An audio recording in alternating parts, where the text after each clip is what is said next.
A very good afternoon to all my dear students. A very warm welcome for today's class. On behalf of Institute of Chartered Accountants of India, I welcome each one of you present over here, all the CA Foundation students. Today, we'll be starting with a new unit, that is Sale of Goods Act. So I hope you all are ready with your pens and papers in hand and your study material. As we always say, that study material is the Bible for all of you. Whatever presentations we're going to refer, whatever case studies we're going to refer, the major source will always be your study material, that is ICAI module that has been shared with you. So good afternoon, all of you. Bindya, Akshay, Khaled, good afternoon. Welcome to the class, everyone. I'm good, Bindya. I hope you all are also doing great. Vuval Arora, good afternoon. So we'll be doing the topic sale of goods. We are going to start with unit 1, that is the formation of the contract of sale of goods, how the sale of goods is made, how it is done. But before every session, as I always like to talk to the students for a while, because for a chartered accountant student, what is very important is staying motivated and positive during this beautiful journey of your CA course. So children, I always tell everyone that hard work is the key to success. And the beauty of CA courses, the more and more you organize yourself, the more you're disciplined with your timetable, you have made your schedules and you visualize your success. What is the meaning of visualizing success? When you have imagined yourself that, yes, I am going to be a chartered accountant soon. And with that positive mindset, I open my books and I study, then those manifestations definitely come true. But if my books are closed and I'm just thinking that manifestation of visualization is going to help me, then the answer is no. So both the things go hand in hand. Be confident on your faith, respect your studies, and be very, very regular with your hard work. So for that, I always try to tell CA students that you should know your syllabus well. You should make an effective study plan, how you're going to allocate hours for each of the subject. I will not be selfish saying just keep studying law. No, we need to give importance to all the 4 subjects, accounts, economics, maths, as well as law. So keep making notes along with the classes. Revision is must. So when I tell you that be consistent means that I should revise. Whenever you open the chapter, just revise whatever, like in the presentations also. We always prefer to revise what we have done in the previous class and then we move ahead. And after the completion of syllabus, you should touch the mock test papers. Like you have already completed Indian Contract Act. So now you can refer to the RTPs and MTPs related to the questions only and only with respect to contract. So once you have done the respective chapter, then only you should touch base the MTPs. Otherwise, it's very normal to get tense that, oh my God, I don't know what is coming out of Companies Act. Why? Because I haven't done it yet. So जो भी आप पढ़ रहे हैं, जो chapter आपने अभी करा है, उसी से रिलेटेड आपको suggested answers, MTPs, RTPs पढ़ने चाहिए. All right. So I hope you all will remember these tips because it's very important for a CA foundation student to understand that it's a long journey that you have to go. After foundation, you have intermediate, articleship, final. So you have to be very continuously effective in your study plans. Good afternoon, Akshit, Sakshi. Welcome to the class, all of you. Arita, Ravi Kumar. Good afternoon, Anjana.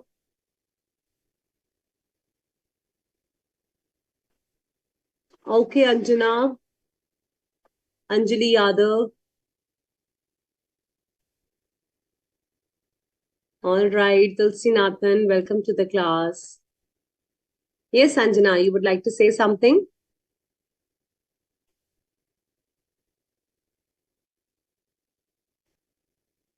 All right. So when we start with the chapter of formation of the contract of sale, so before we move, all right, Anjana, I'll just show it to you in a while. So when we start, so the first and second slides were for your tips for CA foundation students. All right. So when we start with the formation of contract of sale, I always prefer to ask the students, since you have already done Indian Contract Act, can you tell me what is the meaning of the word contract? Quickly in the chat box, or if you want to raise your hands, you can raise your hands and tell me. Good afternoon, Neha. Yes, excellent, Tulsi Nathan. Tulsi Nath, yes. Namaskara, ma'am. Namaskar. According to Section 2, Clause H, contract is defined as an agreement enforceable by law. Excellent. And I appreciate how beautifully you have mentioned about sections and clauses also. So that's great. So well done, Tulsi. I would like to highlight a point over here that as far as your CA foundation is concerned, don't worry if you're not able to learn the sections, because learning the sections is not mandatory. But even if you have learned it, always remember to quote a correct section in the exam. Any point of time you cannot recall the sections, better you don't write. All right. Yes, Akshat, you would like to answer? Good afternoon, ma'am. Good Ma'am, afternoon. Indian Contract Act 1872 is a primary legislation in India that governs contracts and agreements. It is an agreement enforceable by law and outlines the rules for creating, performing, and enforcing contracts, as well as dealing with the breaches of contract. Excellent. Very impressive. Well done, Is Akshat. my is my answer correct? It's absolutely correct, Akshat. Well done. Thank you, ma'am. All right. So as Akshat and Tulsi Nathan has beautifully demonstrated and told us what is the meaning of contract, now let me take you back to why I started with the word contract. Because children, Indian Contract 1872, when it was made, it had all the provisions of contractors, contract of builders, business, all the kind of agreements. So sale of goods was also included in Indian Contract Act, and Indian partnership was also there. Then what happened? The Contract Act became very huge. So if a buyer and seller were having any fights, there was any breach of contract, they had to pick up this huge Indian Contract Act and they had to go through all the provisions and search for the sale of goods provisions. So in 1930, it was decided that let's take out all the provisions of sale of goods and make a separate act, that is Sale of Goods Act 1930.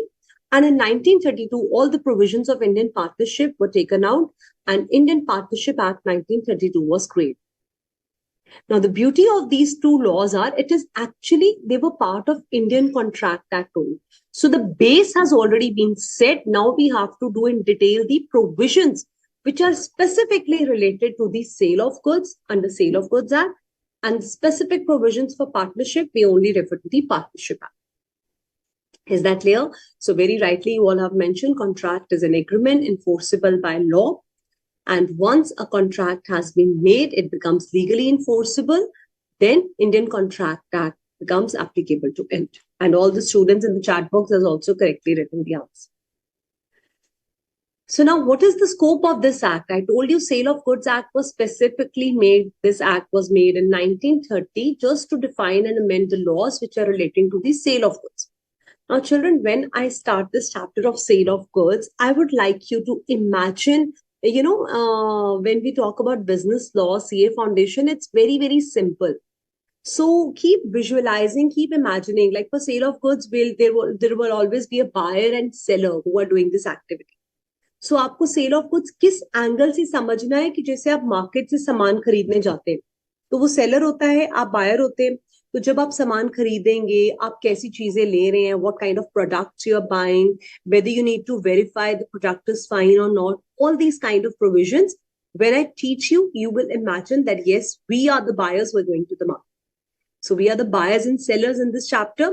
In the next chapter, Indian Partnership Act, we become the partners with each other. Definitely, Anjana, I'll clear all your doubts related to the test papers and MTPs also. So don't worry about that at all. All right. All right. So let's understand.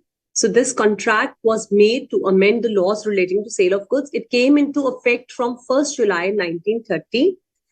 Now, a very important part of sale of goods, it only deals with the movable properties and is not applicable to immovable properties. Can anyone tell me the meaning of what is the meaning of movable and what is the meaning of immovable properties? Can you raise your hands and tell? Okay, Aishwarya, excellent, yes.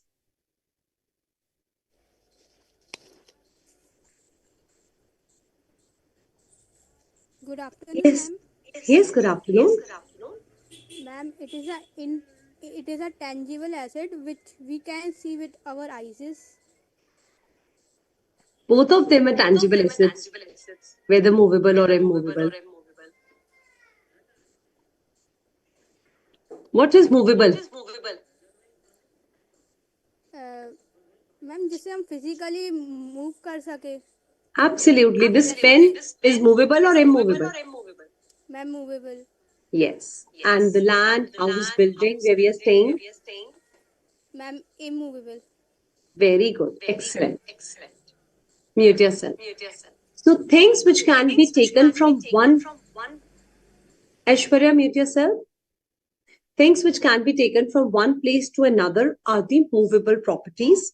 And things which cannot be moved like land, building, they become immovable. So sale of goods की जब हम बात करते हैं, we are always dealing with the movable things. All right. So whenever we are talking about sale of goods, we are always, suppose this water bottle, it can be taken from one place to another. So it is a movable good. Sale of goods will become applicable to it. And if you're talking about the land, if I'm saying that there is a sale of land, then Akshat, will sale of goods be applicable if I'm selling my building? Yes, Akshat, you wanted to speak. If I'm selling Yes, ma'am. Movable means such as vehicles, jewelries, machines without losing their shape, value, or quality. So if I'm selling my building. Yes, ma'am. So sale of goods will be applicable to it. Yes, ma'am. No, it will not, because it's an immovable property. Oh, yeah, sorry. I got confused, ma'am. Sorry. Okay, not a problem. All Immovable right. means, ma'am, immovable, I forgot to say buildings, land, and trees, and that cannot be moved without causing the damage. Very good, very good. So sale of goods उसको applicable नहीं है. उसको Okay? नहीं होते, ma'am. Thank you, ma'am. Yes. All right. So if we are talking about sale of goods, we'll always be dealing with the movable goods and never with the immovable goods. First concept we have cleared about the movable and immovable goods.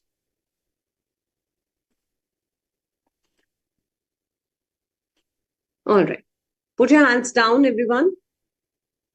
Now the topics that we'll be covering in first unit is we'll be discussing certain definitions over here. Then we have sale and agreement to sell, which is a very, very important concept which we try to understand in chapter number 1. Then sale is different from other kinds of different agreements to sell or bailment. आपने bailment पढ़ा भी होगा previous chapters में. We will understand कि sale and bailment में क्या-क्या differences हैं, hire purchase कैसे different है, all these kind of points we are trying to cover in this chapter. And after that, we will determine how the contract of sale is made, what are the types of goods, and how the price is determined. Ascertainment of price means how we have to decide the price of a product. So let's begin with the definitions. Seller is a person who is selling the goods or agreeing to sell the goods. Now, there are two important terms when we talk about sale of goods.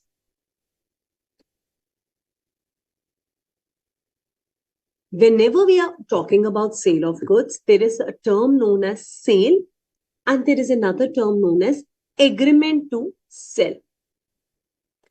Agreement to sell means,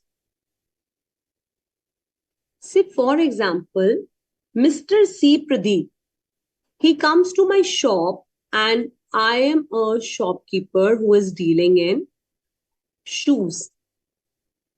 So Mr. C. Pradeep says that, ma'am, I want a shoe size of 7 number. But in my shop, all the shoes that I'm having are of size 5 or maybe 6. So currently I'm not having a 7 size number. So number one question, can I sell 5 or 6 size to Mr. Pradeep? No, ma'am. He'll have to wait because I only have to sell him size 7. So I tell Mr. C. Pradeep that why don't you come after 10 days? I will manufacture the 7 size for you and you come after 10 days and buy it. So for example, today it is 26th October. So I ask him to come back on 6th of November and you will get this size. Have I done a sale of goods? Yes or no? Have I sold the goods? Everybody says, no, ma'am, you have not sold the goods. Then what have I done? I have simply made an agreement to sell. And Anjana, Ravi, Tulsi Nathan, everybody who has written their answers in the chat box, that's correct. Okay, all the definitions of movable, immovable, Tanya, absolutely correct. Yes, the vowel, that's absolutely correct. So it becomes an agreement to sell. Bindya, correct. So once we have sold the goods, then it is sale. But here I have simply made an agreement of selling the goods at a future date. Then it is an agreement to sell. It is not a sale. And on 6th of November,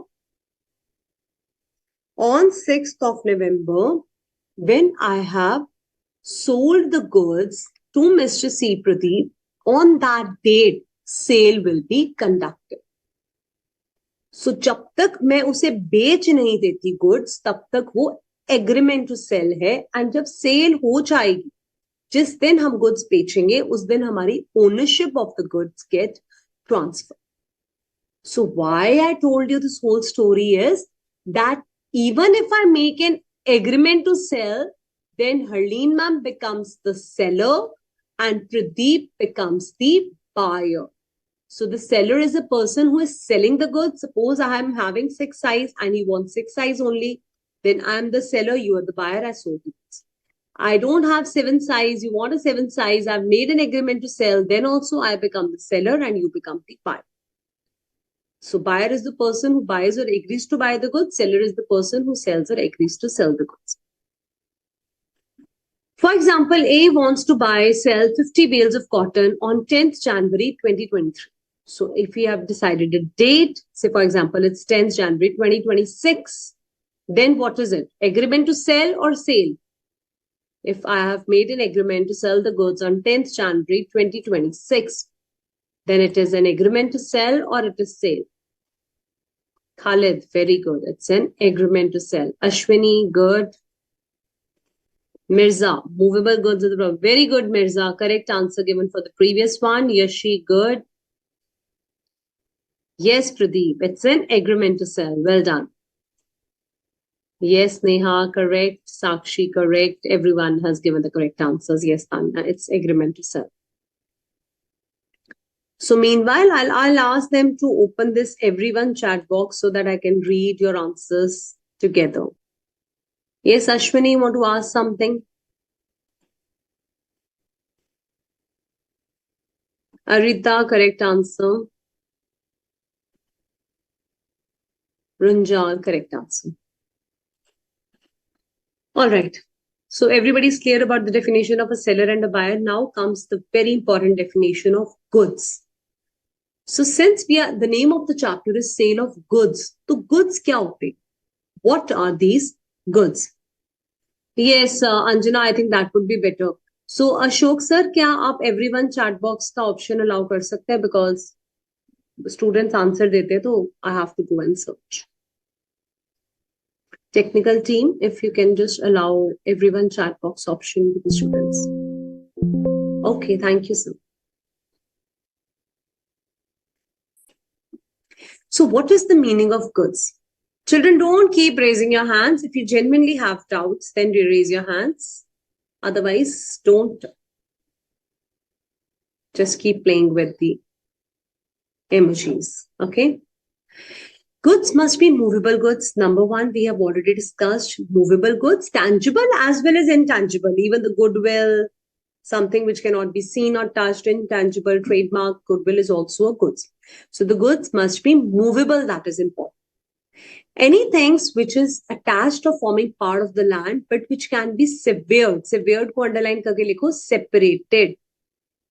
Underline the word severed written in the severed means which can be separated from the land, like the crops, grass, trees, which you can cut from the land and you can sell it in the market. It is also a part of goods. Then the goods definition include all these stocks and shares. It is also goods. But when we make a contract for the sale of coal mine or a building stone quarry, it is never a contract of sale of goods. Why a coal mine and building stone quarry is not a sale of goods act? Because it is immovable property.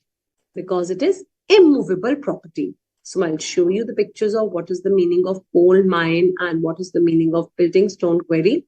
So a stone quarry is a site from where the stones, natural stone is extracted from the earth. So it is a very big land where all the extractions are being done. The stones are extracted from the earth. And the coal mine is again a site from where the excavation in the earth is done for extracting coal. So all these excavations and all these kind of extractions that you're doing on the land that is being used for the mining, for the building stone quarries, all these buildings are not a contract of sale because they are immovable properties. All right.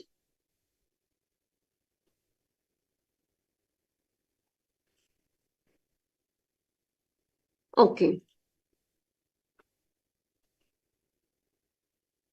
After that, what are not goods? So we have understood what all are goods. Now we are going to understand what all is not goods.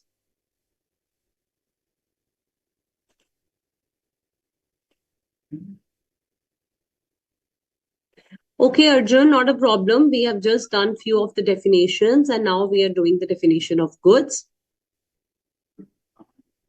No, Neha, mining land is not considered as goods because the word land, building, all these which is immovable, which cannot be taken from one place to another, it is not considered as goods. So all these pictures that we have shown you in the grocery market, the soaps, toothpaste, brush, the detergents, the cells, all these kids material, everything in the market that you see is goods. That is something that you see in the electronics shop or grocery shop or the glasses or the crockeries, everything is considered as goods. But all these immovable properties, the land and building, to that transfer of property act is applicable. Sale of goods applicable नहीं है उसको transfer of property act लगता है. Property का अलग से एक act है जो इन चीजों के ऊपर applicable होता है. Excellent, Tulsinathan. I think you can use the everyone's option also. Maybe it's operational now. Money and actionable claims and all. Yes, Ravi Kumar, we'll just discuss what all is not. So, सबको clear हो गया goods में क्या क्या include होता है. Now, what not is included in the goods? So, number one thing is immovable property. ये भी add कर दो. Immovable property is not in the goods. Actionable claims is not part of goods. And third is money is not a part of goods. So money तो मैंने use करा ना goods को buy करने के लिए. Can I say that Harleen ma'am wants to sell 500 rupees note to Ram, or Ram wants to sell 200 rupees notes to Mr. Sham? We cannot sell money. Money is the source that we are using. It is a resource we are using for buying and selling the goods. So money is never a good. Immovable property is not a good. What is the meaning of actionable claims? Those claims against which we can take an action. So all your debts, a debt is an actionable claim. What is the meaning of debt? Debt मतलब उधार. अगर आपने किसी से पैसा borrow करा, you have taken money from a bank and that money has not been paid. So since the money has not been paid, so bank will take an action against you. Okay. All right, Pradeep, I'll show you how the intangible assets are will be considered as goods. So actionable claims. Vuvil Arora, money can be exchanged, but we are not, that is for Forex, okay? That is for foreign exchange transactions when we are doing. But we cannot say that we can sell money in the market. Money is not a good. Okay? Unnecessary, you will not be writing down in this everyone's chat box. Anjana, आप ये क्या लिख रहे हो Transfer of Property Act का? So that's correct, but this is not part of your syllabus. So don't do any chat GPT and googling out and just writing it out over here. So आपने लिखा है ये आपको applicable नहीं. I'll tell you the meaning of actionable claims, okay? And see, Pradeep, I'll show you intangible assets. Kabhi, I'll just answer you back on that, okay? So what happens, children? Actionable claims means when, say, for example, I have borrowed money from the bank. Let me just open your study material also. So that is a debt. So sometimes it's a secured debt and sometimes it is an unsecured debt. Can you tell me what is the meaning of secured and unsecured debt? Who is going to tell me? What is the meaning of secured debt? If I've given certain securities, for example, I've given my gold to the bank and then I've borrowed the money from them, then it is a secured debt. But if I've not given any security in exchange of that, then it is an unsecured debt. So this debt that predicts, that shows that I've borrowed the money from the bank, that is known as my actionable claim. Now, if tomorrow I don't pay the money back, bank can take an action against me. Okay. So I'll just enlarge it. It's visible to all of you, the study material.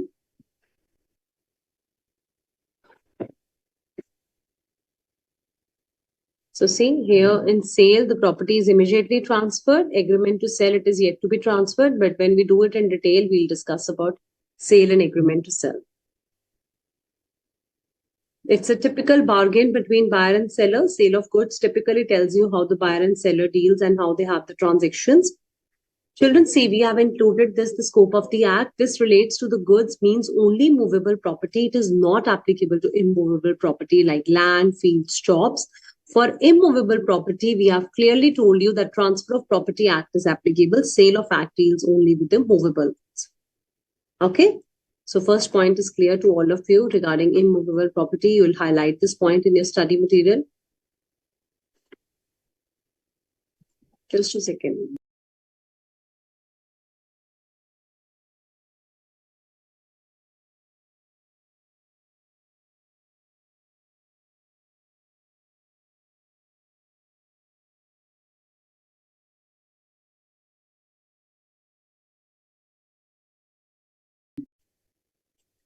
So when we talk about buyer and seller, we have already discussed about the buyer and seller. Who are the buyer and seller terms?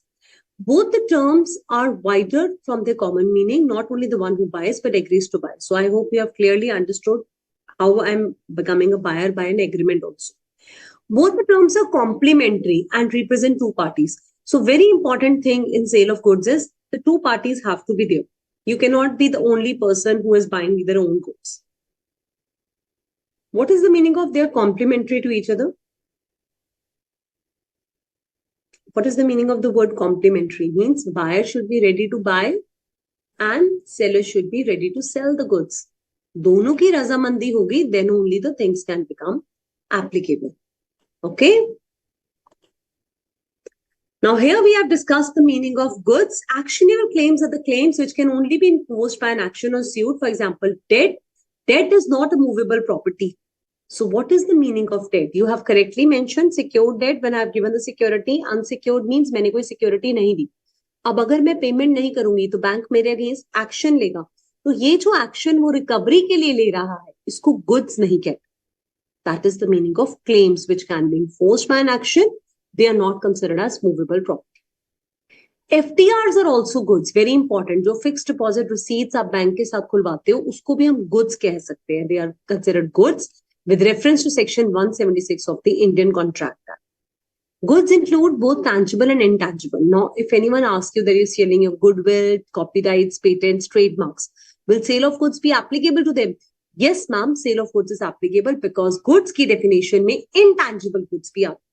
Intangible goods क्या होते हैं? जैसे कि आपकी goodwill क्या है जो आपने reputation earn करी है market.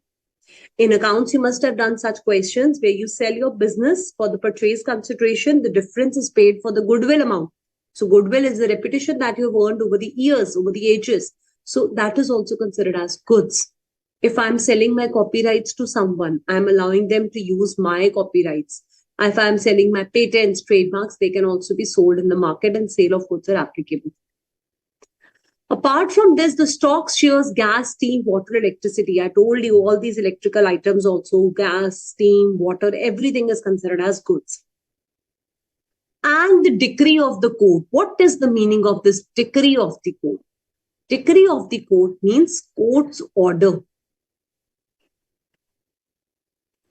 Decree of the court means court's order. This is a document. Say, for example, you have taken an order from the court for regarding a price of particular product. You were not satisfied. You said it's 100 rupees. Buyer said, no, I will not pay more than 88 rupees. So you had a fight and both of you went to the court and court has decided that the price will be 80 rupees.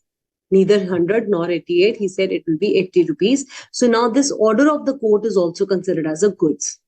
Whatever the court has given the conclusion orders, that is also considered to be part of the goods. So goods means every movable property, actionable claim and money is not included. Stocks, shares, growing crops, everything is included in the part of the goods. सबको यहाँ तक clear है? Everyone is clear till here. Now let me read what you have written. The terms that can be transferred. Yes, Tulsi Nathan, absolutely correct.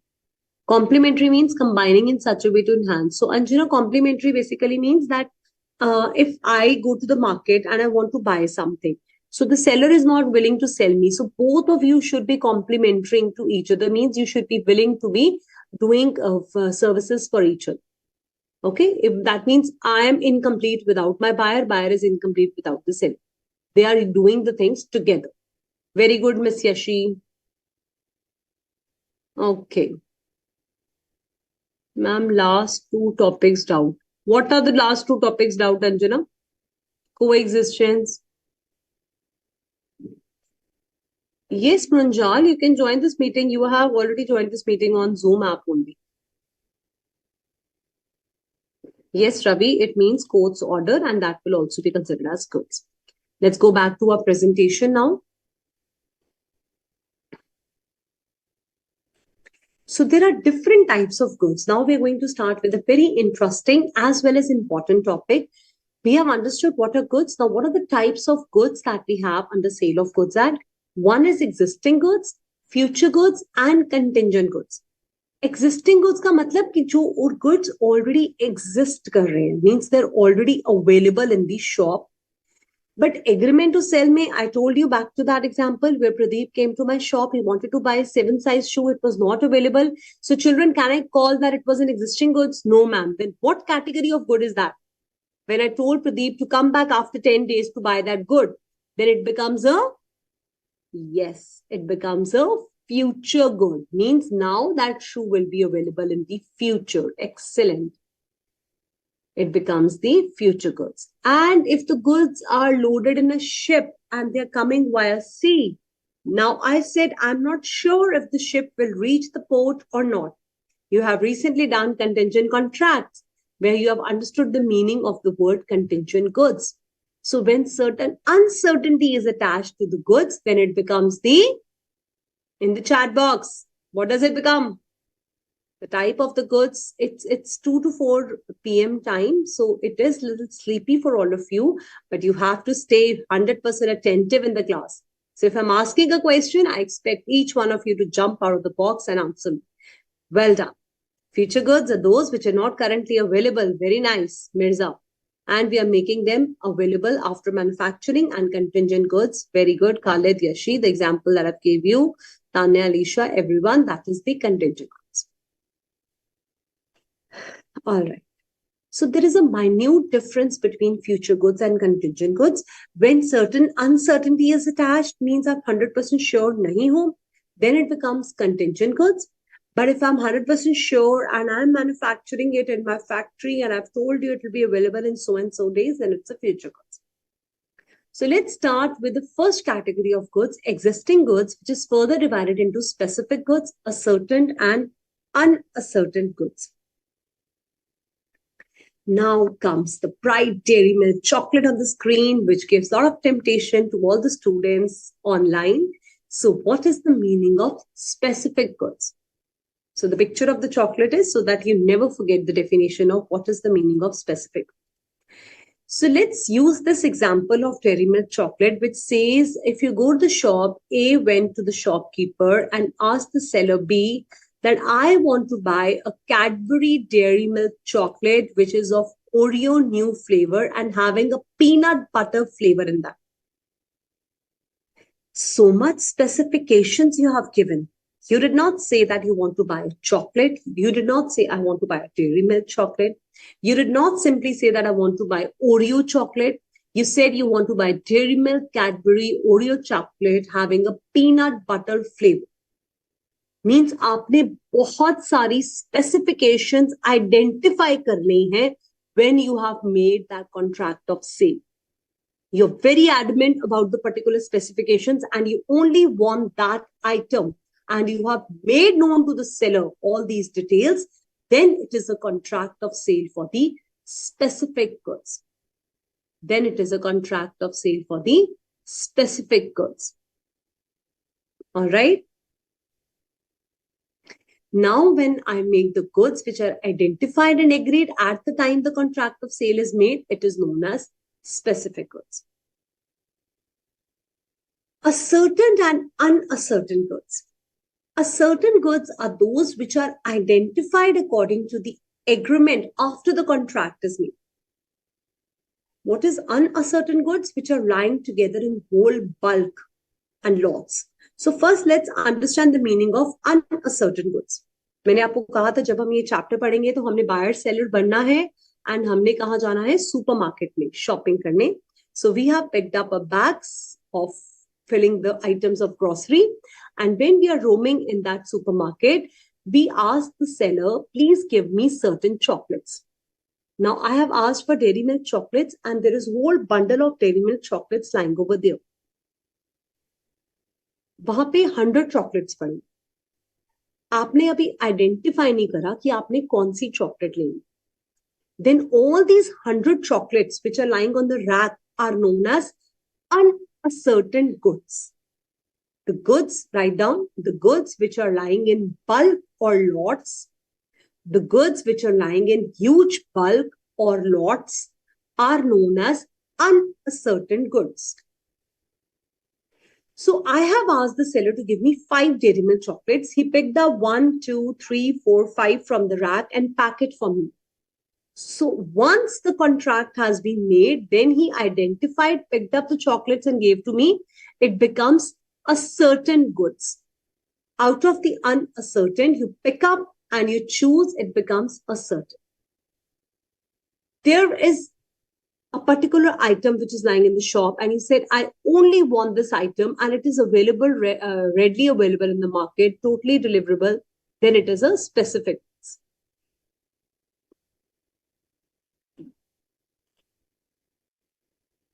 So ascertained and specific are generally having the same meaning. A owns 10 Maruti cars. B contracts him to buy. So A is the seller. B is the buyer. And B says, I want to buy the Maruti car number bearing 0OR02AT8800. So this is a contract of specific goods. मतलब उसकी 10 गाड़ियां वहां पे खड़ी हैं, उसमें से आपने बोला मुझे यही वाली गाड़ी खरीदनी है. This is the sale of specific goods. Another example, A has 10 Maruti cars and he contracts with Mr. A to buy 1 out of them. After the contract has been made, A keeps out 1 car to be given to B. This is ascertained goods. So आपकी 10 cars खड़ी हैं, आपने कहा मुझे इनमें से कोई भी एक गाड़ी खरीदनी. So ये सारी गाड़ियां क्या हैं? Unascertained goods. I picked up 1 and I kept it out for you. It has become the ascertained goods. It has become the ascertained goods.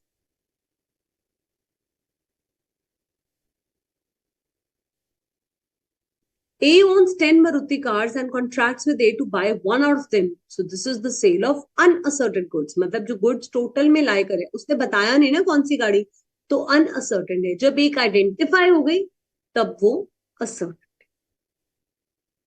Clear? Everyone is clear on this? Now comes your future goods. So all these red tomatoes and these cows are shown so that you never forget the examples which are given in the study material. So 1,000 quintals of tomatoes were to be grown in A's field, and A said, once the tomatoes have been grown in my field, I'll sell it to you. So here I'm making an agreement to sell. So agreement to sell is always for the future goods. So this is a future good, something which is yet to happen. All the milk that the cow will yield in the coming years, I will sell it to you. So the cow is yet to yield the milk, and in the coming year, I'll be selling it in the future date. So all these are the future goods. Clear, everyone? Yes, you should preferably write the examples. That is always important. Okay. Yes, Yogesh, you want to ask something? Okay, Ravi Kumar, clear here. So that's great. Please verify specific goods are specifically known to both buyer and seller. Absolutely correct, Tulsi Nathan. The understanding that you've shared with me is absolutely correct. और नेहा मैंने contingent goods अभी कराया ही नहीं. आपको future goods समझ आ गया, आपको specific existing goods समझ आ गया. That is important. Contingent goods I will be discussing in a while.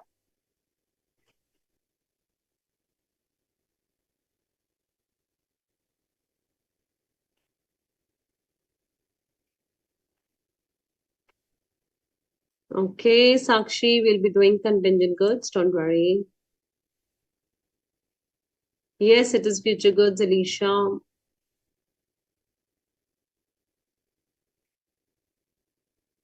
अंश तिवारी ने पूछा है मैम असर्टन में सब कार सेम ही है या अलग अलग.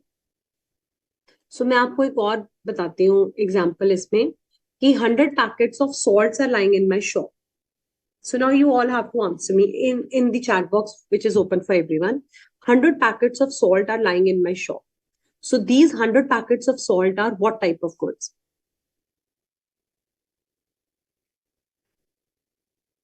Ascertained or unascertained? Very good, Tulsi Nathan. Unascertained.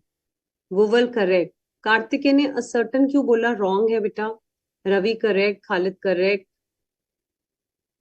So all these 100 packets, very good, Bindya, these are unascertained goods.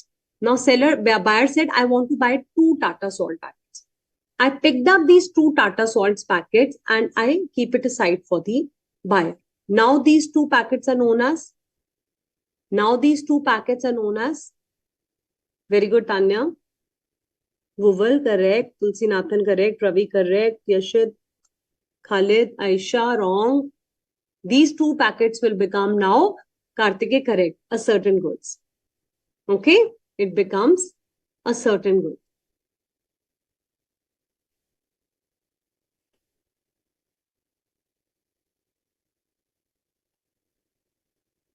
Very good. And if I specifically tell you, and there is only 1 salt packet, I have told you that I want to buy. No, Neha, services is not applicable. GST is applicable to the goods and service tax. So Neha, sale of goods act में सिर्फ goods आता है, no services. Hotel management services वाले points नहीं आएंगे यहाँ पे. Cell हम कर रहे हैं, हम गुड्स की सेल कर रहे हैं. Okay. Now I have told you that I want to buy a Whirlpool washing machine having the 7 kg weight and the front load or top load. I have given them the choice which I want them to provide me. So this is a specific goods. Very good, Anjali Mirza. Excellent. So I have given you a lot of specifications. I only want that good. So always remember that Dairy Milk chocolate with Oreo, with peanut butter flavor, जो कि exclusive ही है. तो वो specific goods है. Unascertained होते हैं जो सारे lots पे पड़े हैं, उन्हीं में से हम ascertain करते हैं, means find out करते हैं. Clear to everyone? Shall we move ahead?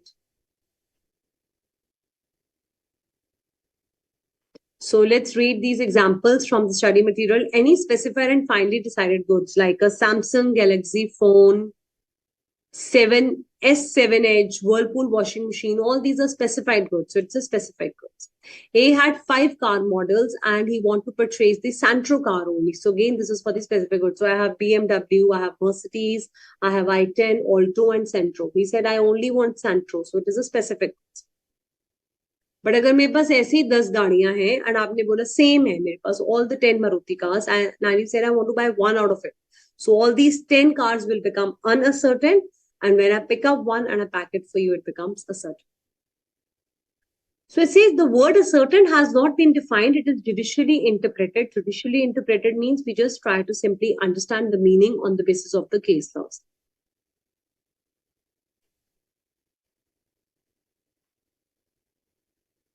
Ascertain is similar to specific goods, where from the large quantity, uncertain number of quantity is contracted, is identified, it becomes a certain. So cotton wholesaler has 100 bales in his godown. He agrees to sell 50 bales and these bales were selected and set aside. Please मुझे बताइए 100 bales of cotton कौन से goods हैं and 50 bales of cotton कौन से goods? जो 100 bales हैं वो कौन सी category of goods हैं? You can raise your hands and explain me.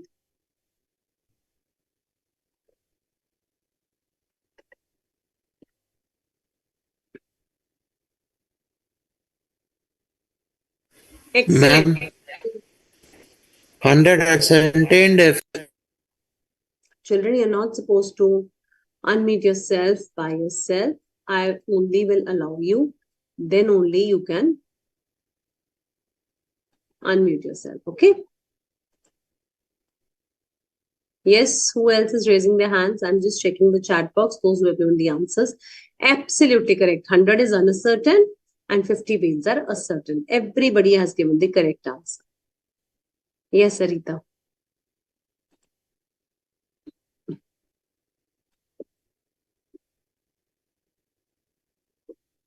Arita, you want to speak? Okay, Akshit and Rita, put your hands down. Yes, Pranal. Okay, now what are uncertain goods which are not specifically identified at the time that the contract is made? They're only defined by the description. So A agrees to sell one packet of salt out of 100 packets lying on uncertain goods because it is not known which packet is to be delivered. But once the packet has been separated, then it becomes a... Ma'am, 100 bales of cotton is a certain goods and 50 bales are certain goods. Yes, absolutely correct. Mute yourself. X had 10 horses. He promised to sell one but does not specify which horse he will sell. Please tell me in example number 5, is this correct that it is uncertain goods or it should be a certain goods?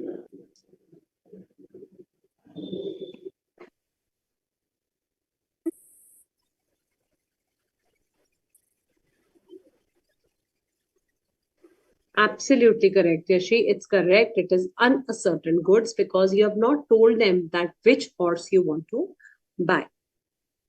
Now again, future goods. Please write down, children, for the existing goods. You will write down in your notes. For the existing goods, it is always the contract of sale. आप सभी लिखोगे अपने notebooks में. For the existing goods, it is always a contract of sale. However, for the future and contingent goods, it is always the agreement to sell. For the future and contingent goods, it is always the agreement to sell. Is it clear to everyone?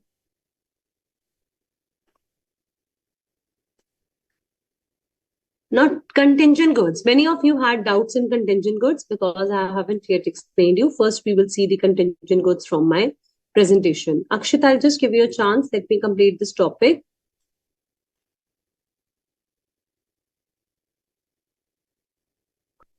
Now, can you see this ship? So whenever contingent goods come to my mind, I always remember that Titanic which sank in the sea. So this ship reminds us about the contingency attached. Ship आएगा या नहीं आएगा? Railway में goods आ रहे हैं, railway station पहुंचेंगे या नहीं पहुंचेंगे? Whether it will happen or non-happen. So contingent contracts क्या थे? Contracts which are dependent upon the happening or non-happening of the certain uncertainty, which we are not sure about that.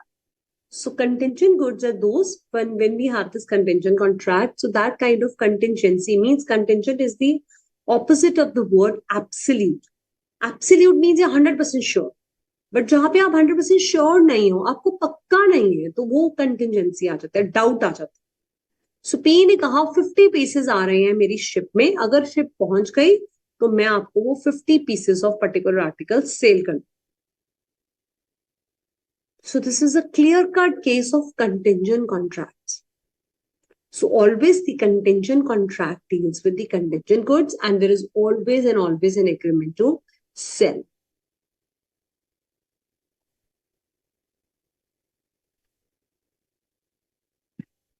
Yes, Akshat, it's correct one. 100 is uncertain, 50 are certain for the previous one. Absolutely correct answer. Tanya, Bindya, Anjali, Mirza, Yashi, everybody is correct. For future and contingent goods, excellent, Ravi Kumar, it is always an agreement to sell. So this is an agreement for the sale of contingent goods. जहाँ पे आपको 100% sure नहीं होता है, वहां पे हमेशा ही हम कंटिजेंसी अटैच करते हैं. तो हम एग्जांपल्स पढ़ लेते हैं. Please read down example number 9 and 10 and ask me if any doubts.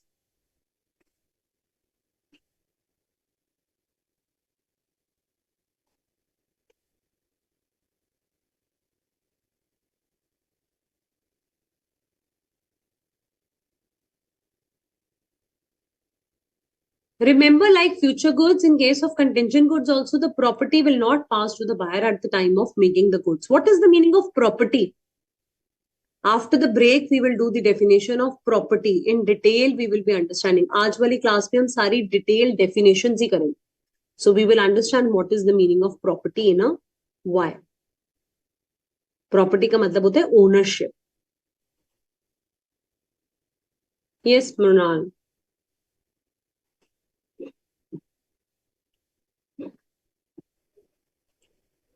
Mrinal, your voice is not clear, beta. The person having property has the owner. Ronald, why don't you write down in the chat Ma'am, I box? think it's network issue. So आप chat box में लिख दो बेटा. Hello? You can write in the chat box, beta. So A agrees to sell B a Picasso painting. Picasso painting means I'm very adamant about a particular thing, that I want only that particular ancient painting that I want to say, for example, Mughal Empire's painting or some any kind of thing which is not readily available with everyone. So he said, if I get it from the present owner, I will sell it to you. So here, present owner will give it to me or not, there is a contingency attached. At the same time, here also there is a contingency whether the cow will yield the milk or not. So here I am at least still dependent on things, not dependent on me. If I feed my cow very well and it is giving the milk, so it is in sale of future goods. Quintals of potatoes will be grown, only the field is really running well. Otherwise, the contingency is attached over here also.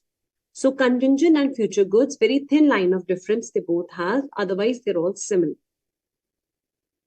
All right. So we have completed the definition of buyer, seller, what are the goods.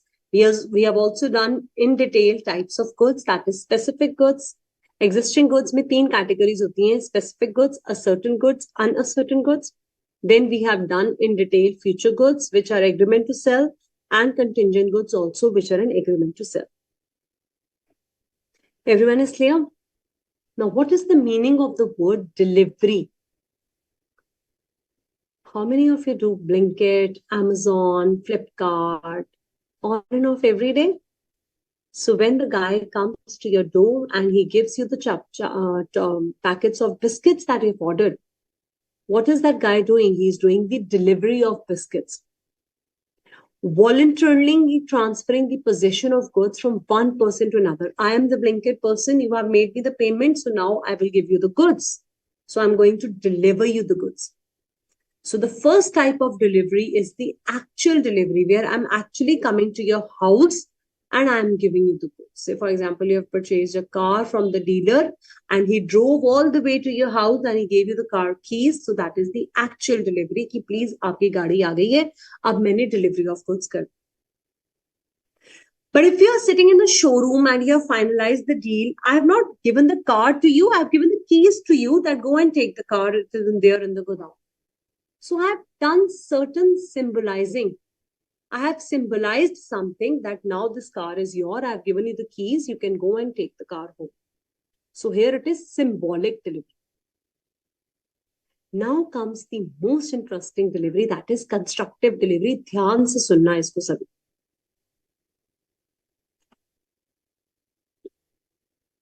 Picasso painting, Tulsinathan, they have simply taken the example of Picasso painting. It's again another type of category of a painting which I will be able to get it from the owner, then only I'll sell it. Okay, so here I'm doubtful whether I'll be getting it or not. So what is the meaning of constructive delivery? So there is a dealer, Mr. A, who wants to sell the car to Mr. B. And this car is lying with the warehouse guy in the godown. Warehouse keeper के पास पड़ी है, godown में, store room में ये गाड़ी पड़ी. Now, A, the seller, tells this warehouse guy that this car, which is standing over here, I have sold this car to B, the buyer. You please call him and inform him that he should come and buy this car from him. So this warehouse keeper, Mr. C, he will call the buyer that your car is ready, come and take it. So this kind of acknowledgement that he's giving, the confirmation, the atonement that he's giving, it is said to be a constructive delivery of goods. आपने गाड़ी नहीं उठाकर दी buyer को, आपने चाबी नहीं दी है, आपने कुछ ऐसा तरह से कॉन्ट्रैक्ट कंस्ट्रक्ट करा है कि मान लिया जाएगा कि गुड्स की डिलीवरी हो गई.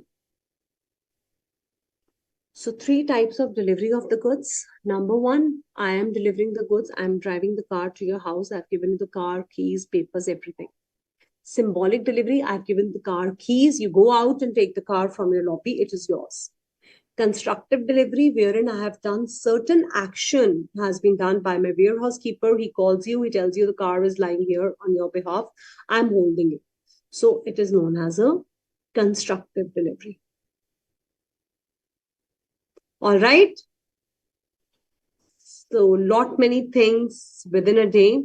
Yes, Anjana. So let's take a short break over here and just go through the topics that we have discussed. Shivam, delivery from the Blinkit is an actual delivery क्योंकि delivery guy घर पर आया and उसने goods delivered. Okay? Akshit, let's take a break and then I'll ask your doubts. Okay.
So I hope you've gone through the definitions that we had just done. Okay, Shivam has raised a query. I placed the order of the car dealer. Dealer asked the warehouse guy to deliver the car. Similarly, I placed the order in the shop using the Blinkit app. Okay, Shivam. So I'll just clear your doubt. So there are two things to this. In fact, there are three things to it. Runal, I hope you're back there in the class. All right. Anybody else having a query? Okay, Shivam, I'm clearing your doubt. So if you have ordered the car and the dealer comes and delivers the car to you at your doorstep, this is the actual delivery of the goods. If I have given you the keys of the car and I said the car is outside, you can go and take it. That means I have symbolized something for you. I have not handed over the car to you. Let's not take an example of a car only. There's a mobile phone. I've given the mobile to you. I've done the actual delivery. When I'm actually giving the product to you, it is the actual delivery of goods. That's why I took an example of Blinkit, Amazon, Flipkart, when the delivery guy is coming and giving you the goods in your possession. So that is the actual delivery. I have symbolized something. So the basic example that the study material takes is I've given you the keys and the car is outside. You just go and drive your car back home. So I've not handed over the product directly to you. I have symbolized, I've done something related to the product. Now comes your questions about the constructive delivery. Here I'm trying to construct the contract in such a way that I'm not delivering the good directly to you, but I've told the warehouse guy. So a third party is giving you the acknowledgement that, look, I am holding the car on your behalf. So this is not just confined till this topic. When we do section 30 to 44, that is unit 3 of Sale of Goods Act, we have all the rules related to the delivery of goods. So there we do the comprehensive understanding about what is the time period, how the ownership is getting transferred, how the goods are getting delivered. As of now, you simply need to understand that 3 types of delivery, actual and symbolic, is clear to all of you. Constructive, once again, I'll make you read from the study material word to word. Akshay, please don't raise your hands again and again. You write down your query in the chat box. When I ask you, then only you're supposed to raise your hands. All right, please put your hands down. So actual delivery, when the goods are physically delivered. Constructive, when I'm transferring. Transferring means, write down the keywords over here. Transfer means selling the goods. I'm transferring the goods without any change in the custody or possession. Means the goods are lying with me only in my shop. I have not handed the goods to you, but I have done something which is known as the meaning of acknowledgement. So the warehouse guy is holding the goods of A. A is the seller. Agrees to hold them on behalf of B. B is the buyer. At A's request, who is A? At seller's request. Please write down all these points in your study material. With the sale is effected, transfer means the sale is made without changing the custody of the goods, means the goods are in my possession only. And I have made an acknowledgement that now the goods are yours. Somebody has called you and told you. Is this clear, Mr. Shivam Kumar? Your doubt is clear? Anjana, why are you running ahead? Have you done the mercantile goods? There is nothing like mercantile goods. It's mercantile agent. Okay. Ma'am, if buyer has only one good, then it is which type of goods? So Miss Tanya Sharma, if I'm dealing exclusively in one type of good, then also it can be existing, ascertained and unascertained. Say, for example, I'm dealing only in one type of salt, that is Tata salt. 1,000 packets of salt are lying in my shop. Then Miss Tanya Sharma, if you have come to my shop and you said, I want to buy 5 packets of salt, then the 1,000 packets will be, everyone answer me. What are those 1,000 packets? Unascertained goods. Excellent. And with the 5 packets that you pick up, they become the ascertained goods. Absolutely correct. Everybody's clear? Yes, Bindya, Khaled, Bhuval, everybody has given the correct answer. Yes, Anjana, what have you not understood in contingent goods? Please tell me.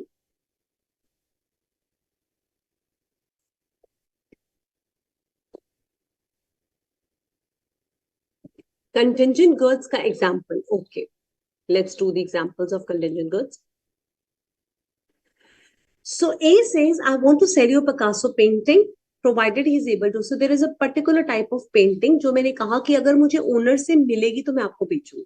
आप Picasso painting छोड़ो, आप simple example ले लो. मैंने आपको कहा कि मैं आपको सैमसंग गैलेक्सी फोन बेचूंगा, बट अभी जो उसका ओनर है जिससे मैंने फोन लेना है वो ट्रैवल कर रहा है. तो अंजना, क्या मैं कह सकती हूँ कि अब मेरा फोन आपको बेचना किसी और के ऊपर निर्भर हो गया है, डिपेंडेंट हो गया है. Only if I'll get it from him, then only I'll send. So that means here certain uncertainty is attached, certain contingencies over there. I'm not 100% sure if I'll be able to sell it or not. All right, that is known as contingent goods. Everybody's clear?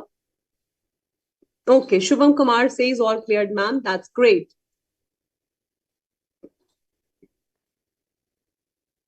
Now let's start with a very, very interesting topic, that is document of title to the goods.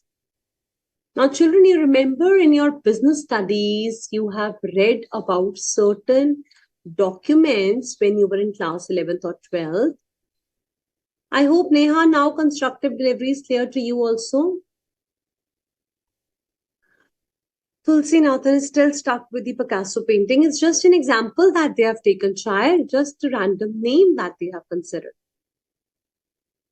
Okay? See, Pradeep, symbolic delivery. Symbolic delivery is about, I'm giving you the keys. I'm doing something. I'm symbolizing. I'm not delivering you the goods. You want me to read it out from the study material? I'll just show you from there also. So when there is delivery of things as a token for transferring something, so the delivery in transit can be made by handing the documents of title to the goods. So now when we do the next topic, that is document of title to the goods, then you understand what is the meaning of symbolic delivery. So I have not actually given you the goods, I have given you the bill related to the goods. So when you have received the bill, that means sometimes actual delivery is not possible.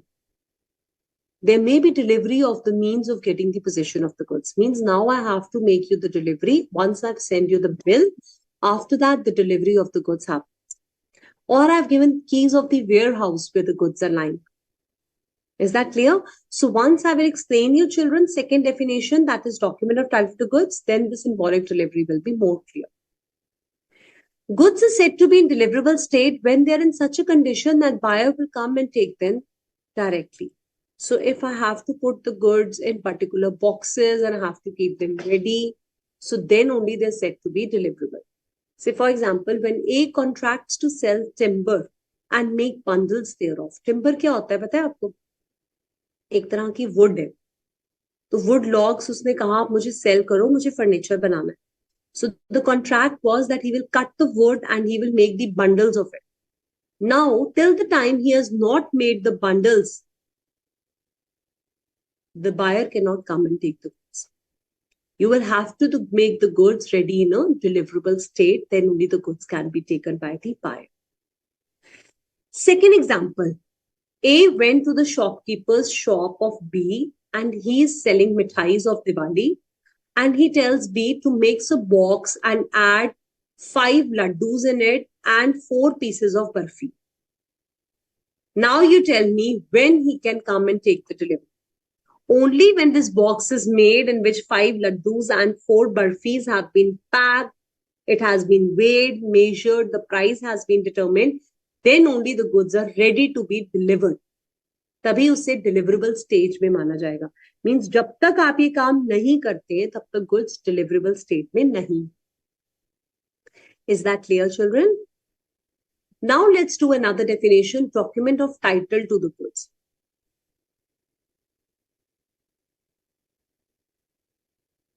Vuval Arora, car key is not the bill. No, not at all. I said we also have certain examples related to bills.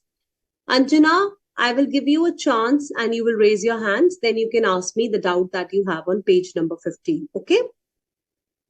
Yes. See, Pradeep, are you clear about symbolic delivery now?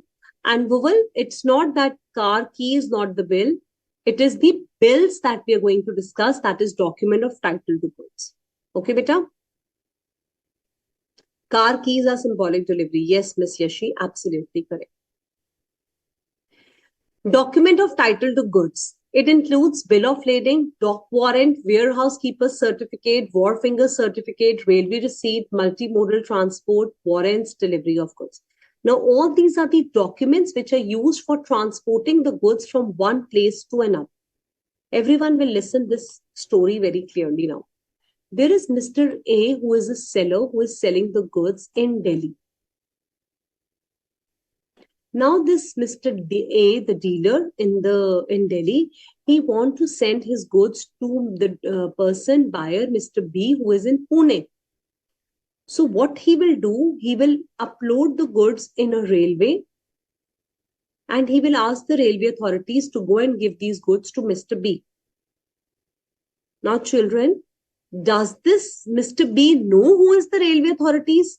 No, ma'am. Then what is the symbolizing factor?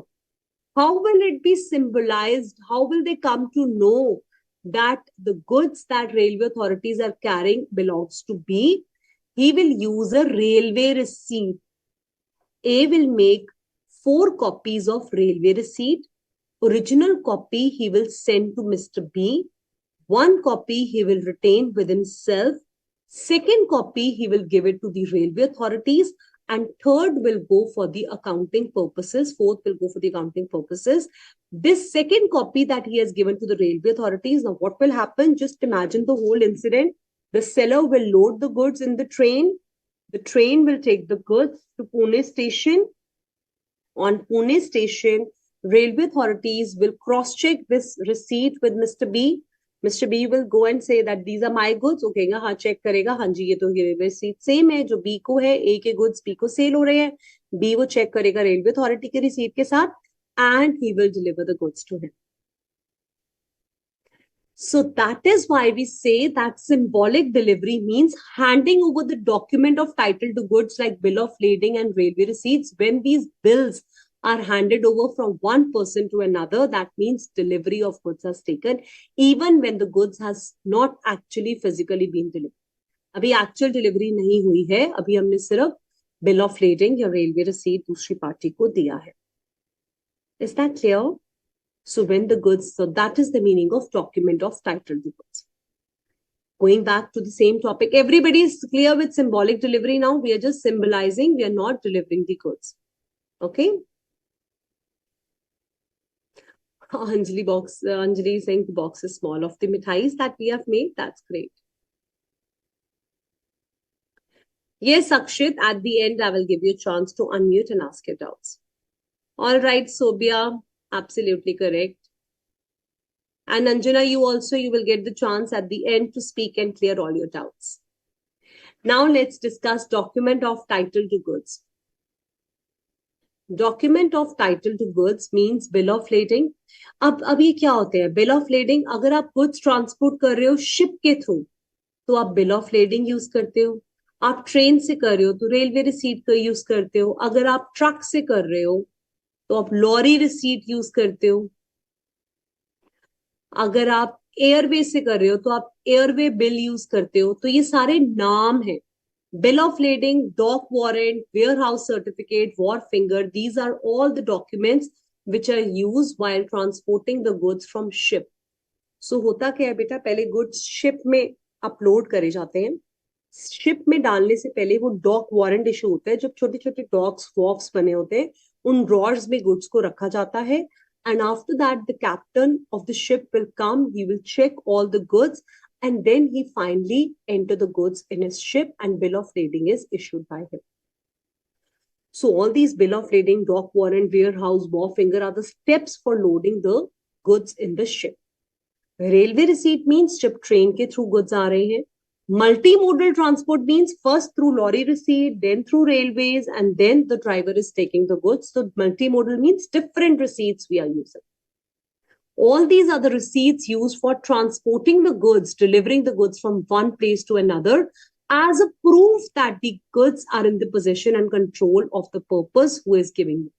So that means ये जो document है, अब क्या होगा child? अब जो railway authorities हैं, वो जाएंगी और वो उसको जाकर बोलेंगी कि ये गुड्स, अब मिस्टर बी को दिखाएंगे कि these are the goods of mister B. So ये जिस बंदे के पास ये रिसीट होगी ना, मान लिया जाएगा कि वो ये ओनर है इन गुड्स का. Say for example, this is the bill of lading that I have made, and I have said A has sold these goods to Mr. B. So now this is addressed as Mr. B. So I am holding this railway receipt. I will cross-check it with the railway receipt which Mr. B is holding. And once I have cross-checked, that means he who is holding this railway receipt is said to be the owner of the goods. This is a means, a mode used for transporting the goods from one place to another. Okay. Yes, Anjana, please raise your hands. I'll first clear your doubts and then we'll move ahead. Quickly raise your hand, Anjana. What are your doubts? Raise your hands, Anjana. Otherwise, I'll have to remove you from the class, beta. No, you'll have to raise your hand and you have to ask me the points. So this is how the document of title to goods looks like. A bill of lading receipt, so bill to third party, flock freight, all these kind of things that is shown is known as bill of lading. And this is how the railway receipt looks like. मतलब देखने में वो इस तरह की दिखती है. Railway receipt पे क्या लिखा हुआ है? Station number, they have written received from Mr. Ram, sum of money of this, date is given, a note is given, who has signed this. It's a kind of a receipt. Okay, all these are the kind of receipts that this document is showing that the goods are to be handed over to this person. However, there is a document showing title versus document of title. Okay, there is a document showing title. So title ka meaning pehle everybody will write in this study material. Title means ownership. Title means ownership. Who is the owner of these goods? So document of title tells you that whosoever is holding these goods is the owner of the goods. But document showing title is only the person whose name is written over there is considered to be the owner. Please write down. Document showing title tells you whosoever person's name is written in the document is considered to be the owner of the goods. Say, for example, FDs. If Mr. Arshdeep has opened up the FDs in his name and he gets the FD certificate, then even if Akshit is holding these FD receipt, who will be considered the owner? It will always be the Arshdeep whose name is written. He will be considered the owner. But if it is a bill of lading, then if I've addressed this bill of lading to Mr. B, even if Mr. C is holding this bill of lading, he will consider to be the owner of the goods. Means now I have to deliver the goods to Mr. C. मतलब जिसके हाथ में ये document है उसे owner मान लिया जाएगा. कौन से केस में? Document of title to goods के केस में. बट जो डॉक्यूमेंट शोइंग टाइटल है वो होता है शेयर सर्टिफिकेट, एफडीज. मतलब यहां पर अगर शेयर सर्टिफिकेट में जॉन एडम बैरो का नाम लिखा है, means this share certificate only belongs to Mr. John. Any other person who has holding this certificate is considered to be the thief. That means he has done it by theft. He is not the owner. But here this document whosoever is holding is considered to be the owner. So there are two documents. Document of title to goods means it can be transferred. So when I have transferred the document to you, that means a document where the transfers unconditional undertaking to deliver the goods to the holder of this document. So document showing title is only related to the document, which is just telling that this is the document. Whosoever name is written, he is considered to be the owner of the goods. इसको एक और interesting example से समझते हैं जहां पे ये word लिखा है by endorsement and delivery. Now I told you I have written the name of mister B. So I was A from Delhi. I am transporting the goods to Mr. B who is in Pune. And what is the document that I was using in my example? Quickly in the chat box. Railway receipt. That railway receipt is a document of title to goods or the document showing title. Quickly tell me. The railway receipt is document of title. Very good, Tanya. It is document. Runal, Bindya, very good, excellent. Everyone. It is document of title to goods. Tulsi Nathan, good. Ravi, good. So now, Sobia, Alicia, Khalid, good. Okay, now listen. So what happened? I am Mr. B. I was waiting for A to send these goods. Yes, Aisha, correct. So I'm waiting Mr. A to deliver me these goods through train. Meanwhile, there is another person, Mr. C, जिसको मुझे ये goods आगे बेचने हैं. So Mr. C keep coming and bothering me. Has the goods come? Have the goods come? So I told Mr. C, look, the goods are with the railway authorities. I have not yet received them. Why don't you take this document and you go and stand at the railway station and you take the goods?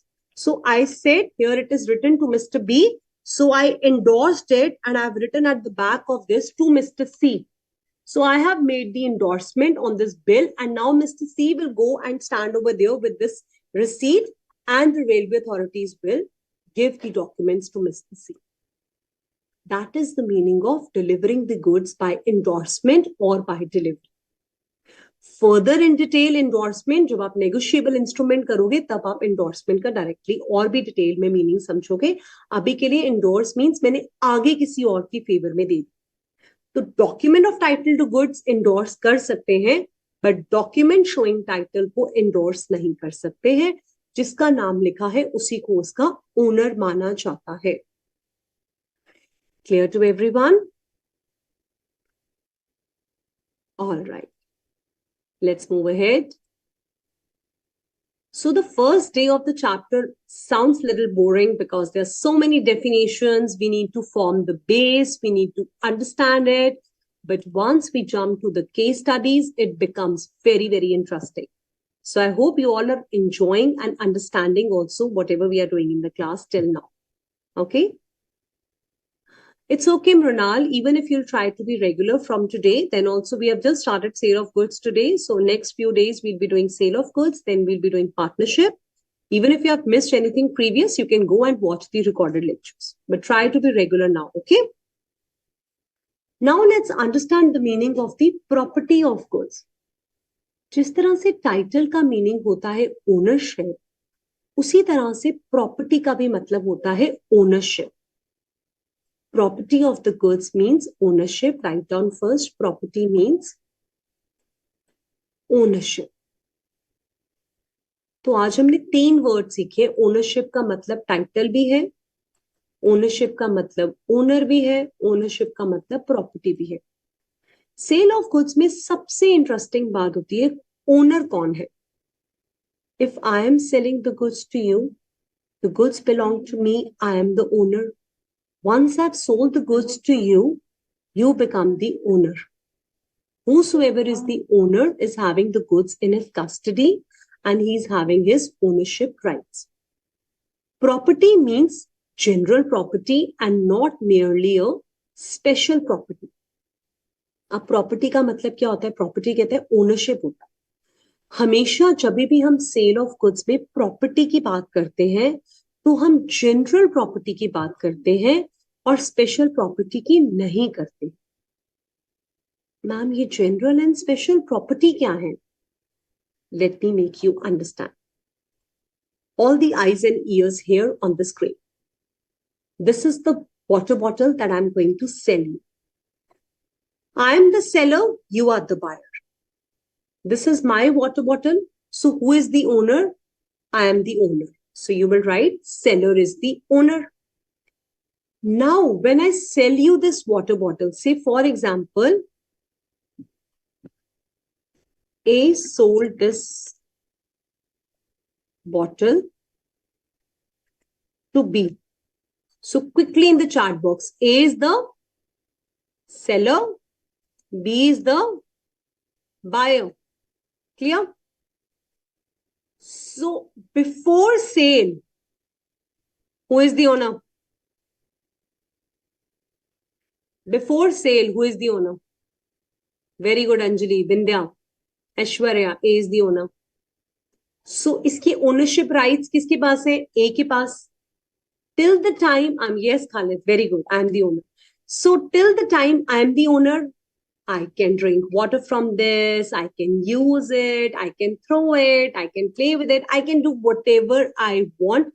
I have all the rights on this water bottle because it's my water bottle. Now I have sold it to B. I have sold it to B. Now who becomes the owner? B becomes the owner. Excellent. Everybody is correct.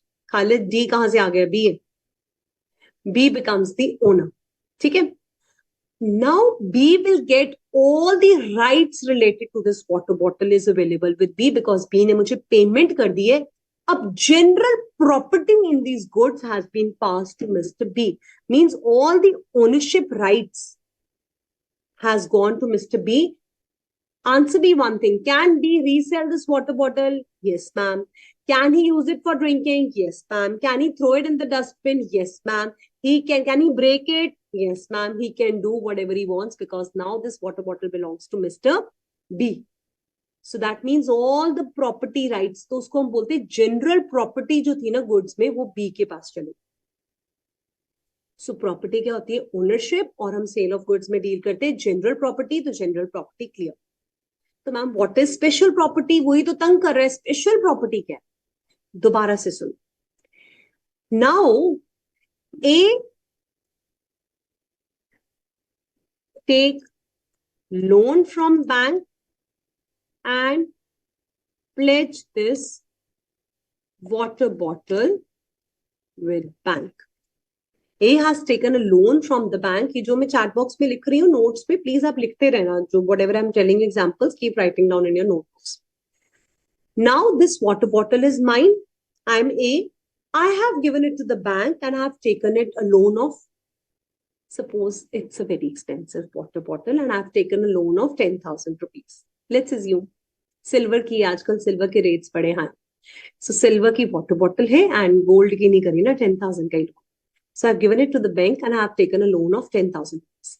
Who is the owner of this water bottle? Me, that is Mr. A, or the bank? Vuval, good. Shivam, me means banker. Aishwarya, why did you say banker? Have I sold it? Neha, good. Aisha, good. Anjana, good. Yashi, good. Mrunal, good. Sobia, good. So who said banker? I have not sold it to the banker. How can banker becomes the owner? I am the owner. मैंने तो सिर्फ loan लिया है ना, loan वापस भी तो करना है. So I have given this water bottle as a pledge. I've given it as a security and I've borrowed money. When I'll pay back the money, I'll get my water bottle back. But if I don't repay the money, what will banker do? Very good, Neha. Then he will sell my water bottle. But see what you have written. If you don't pay. Only if I don't repay my money, bank will sell it. So what kind of property bank is having? Bank is having special property in this goods. That is only in these special circumstances he can sell my goods, not otherwise. So in sale, we always deal with the general property. When we are mortgaging or pledging the goods, there we are giving the special property in the goods and not the real property. That means ownership rights are still with the owner. Only the special rights have been given to the other party. So it says when the goods are pledged, general properties of the owner, special property of the pledgee to whom the goods have been pledged. Here the pledgee has the right to retain the goods only till the time payment is made.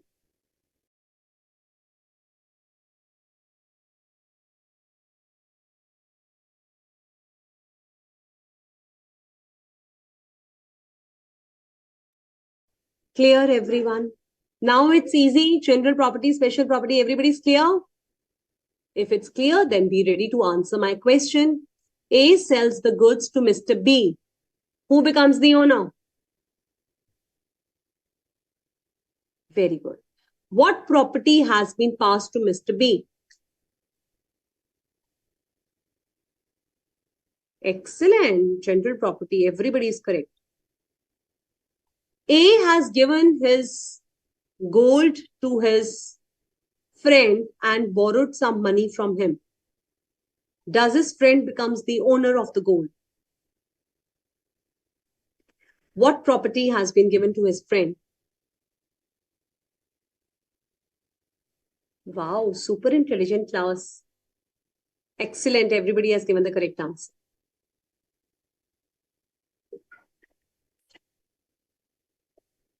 Well done, students. All of you have given the correct answers. Let's move to another new topic, that is sale and agreement to sell.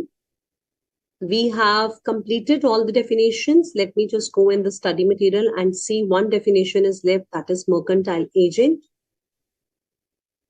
Document of title to good सबको clear है? अगर अभी भी इसमें doubt रह जाएंगे तो just revise it, read it from the study material. In the next class when we revise it again, this will get, you will get a good revision for this thing, but just read it whatever we have discussed in the class today. Property in the goods we have done. So this is the same example which I've explained you. You can read down example number 15. What is the meaning of insolvent? A person is said to be insolvent when he cannot pay his liabilities in the business. So you can write down over here, when your liabilities are more than your assets, means you don't have sufficient assets to pay off your liabilities, then court declares you insolvent. Because we'll be using this word insolvent in the act, that's why they have defined it. Price means the money that you're going to pay for the sale of goods. So we have already understood money is not part of goods. So money is used for paying for the goods. Quality of the goods means state or condition. When we do chapter number 2, we understand what is condition and warranties. Now let's understand who is a mercantile agent. You have already done agency, so you have understood over there who is an agent. Can anyone tell me, raising their hands, what is the meaning of an agent? Who is an agent? Yes, Khalid and Anjana, Diwaliya ho jana, bankrupt ho jana is absolutely correct for insolvency. Yes, Mr. Pradeep, who is an agent? Okay, Shivam Kumar.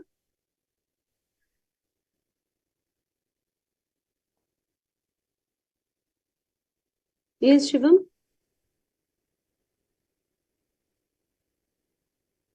I cannot hear you, Shivam. Some problem in your mic, maybe. Yes, Akshay.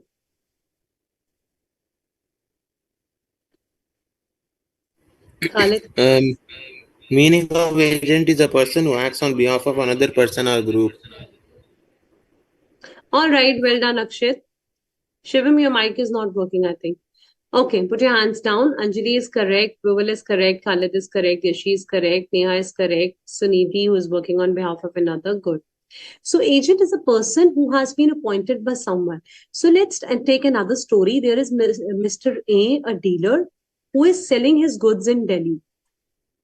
Now he's expanding his business day and night, and he has opened up 10 to 12 branches in Delhi. And he is very excited to open up another branch in Mumbai also. But it is very difficult for him to, from Delhi to Gurgaon, Noida, he is doing up and down, but he cannot go and do up and down and to from Delhi to Mumbai every day. So he appoints Mr. B to work on his behalf. He tells that, Mr. B, I will be sending you the goods. Why don't you do my sales in Mumbai also on my behalf? So this Mr. B, who has been appointed by Mr. A to act on his behalf and buy the goods, is known as mercantile agent. Mercantile agent means who's acting in the customary course of business. Mercantile means business. Business के purpose के लिए इसे appoint करा गया है. ये goods को cell कर सकता है, कंसाइन भी कर सकता है. कंसाइन क्या होता है? आप अकाउंट्स पे पढ़ते हैं, गुड्स को कंसाइनमेंट पे देना. यस मैम, ये कंसाइनमेंट पे भी दे सकता है. ये गुड्स को बाय भी कर सकता है. ये गुड्स को पैसा सिक्योरिटी देकर मनी भी रेज कर सकता है. मर्केंटाइल एजेंट के पास पावर है. He can also borrow money by pledging my goods. Even if he is not the owner of the goods, then also Section 2, Clause 99 gives the right to the agent to sell my goods, buy my goods, and he can also give my goods as in security and also borrow money on behalf of that. So he is known as custody of goods transfer karna. Yes, Neha, I have transferred my custody of goods. He has not become the owner, but he's having the possession, but he has the right to even pledge my goods and borrow money on behalf of that. Is it clear to everyone? Everyone is clear about the definitions? If you have any doubts, raise your hands. Now I give you the time to raise your hands and ask me if you have any doubts. यहाँ तक किसी को कोई doubt? Aisha says all clear. Tanya says, Neha says. Shivam says again. What again, Shivam? क्या नहीं समझ आया? पहले अंजना को नहीं समझ आ रहा था, अब शिवम को नहीं समझ आ रहा है. हाँ, शिवम क्या नहीं समझ आया मर्केंटाइलेशन में? Khalid says crystal clear. Yes, Prunal. Ma'am, but can you please explain what is consignment? Consignment, have you run in accounts? Have you No, done? ma'am. Okay, so you will be covering this topic specifically in accounts. Basically means I'm a consigner and I'm sending a goods on the transaction of consignment to consignee. So it's a very long topic in detail. As of now, you can simply understand that this consignment right is also available with the mercantile agent. Means वो अपने goods किसी को आगे consignment पे भी देकर sale कर सकता है. Okay, ma'am. Okay, all right. Anjana, no, you're not supposed to ask your doubts for Indian Contract Act. You can only ask your doubts related to Sale of Goods Act as of now. Okay. All right, Sobia also says crystal clear, ma'am. So let's move ahead. Only one doubt I could see, that is of Shivam. He has not understood mercantile agent. Okay, Shivam, I'm explaining you what is mercantile agent. So mercantile agent means a person who has been appointed by a principal to work on behalf of him. So if I am in Chandigarh, I want to sell my goods in Delhi. I have appointed Mr. Shivam to work on my behalf. So Shivam has the right to sell my goods, buy goods, sell my goods, consign my goods further, and he can also, if he's in need of money, he wants to raise some money, so even he can give my goods as a security and he can borrow money. But all these transactions he will do under my control and with my permission. That is known as a mercantile agent. Basically Hindi में जो मेरे behalf पे किसी और branch में काम कर. Is it clear now, Shivam? Okay. Okay, Neha says, ma'am, you explained very beautifully, but please use some Hindi also. I think I'm using lots of Hindi, Neha. फिर भी अगर आपको कुछ ना समझ आए, आप पूछ सकते हैं और आप बता सकते हैं कि आपको हिंदी में कोई चीज समझ नहीं, okay? But we have to use both the languages because we have friends from South also. If whole lecture is in Hindi, they will not understand, okay? Let's start another interesting concept of sale and agreement to sell. Okay, Shivam, good. When the contract of sale is made and the property is transferred from the seller to the buyer immediately. Immediately means आप shopkeeper के पास गए, आपने बोला मुझे एक dairy milk chocolate चाहिए, उसने chocolate उठाई और आपको दे दी. कौन सा कॉन्ट्रैक्ट हुआ ये? Contract of sale. आपने कहा मुझे 100 डेयरी मिल्क चॉकलेट्स चाहिए, शॉपकीपर ने कहा अभी सिर्फ 20 है, come tomorrow I will arrange 80 more. Here the property will pass at a future date. I have given you a future date. I have not transferred the ownership immediately. Immediately, I only have 20 chocolates. You have asked for 100. So I've given you a date. You have to come on the future date. When you have to come on the future date, then it is known as contract for agreement to sell. Where I sell the goods immediately, property passes. Property means, what is the meaning of property? Ownership. Property passes immediately from the seller to the buyer. And when I sell the goods at a future date, then it is known as agreement to sell. Clear? So how the contract of sale is made? So when I started the lecture, children, I told you sale of goods is part of Indian Contract Act only. We have extracted all the provisions relating to the buyer and seller from Indian Contract Act, and we made a separate contract of sale of goods. So all the essential elements of valid Contract Act must be present in the sale of goods also. So whatever you have studied, all the essential elements, that is offer, acceptance, consideration. जल्दी से बताओ मुझे chat box में क्या होती है essential elements of Indian Contract Act.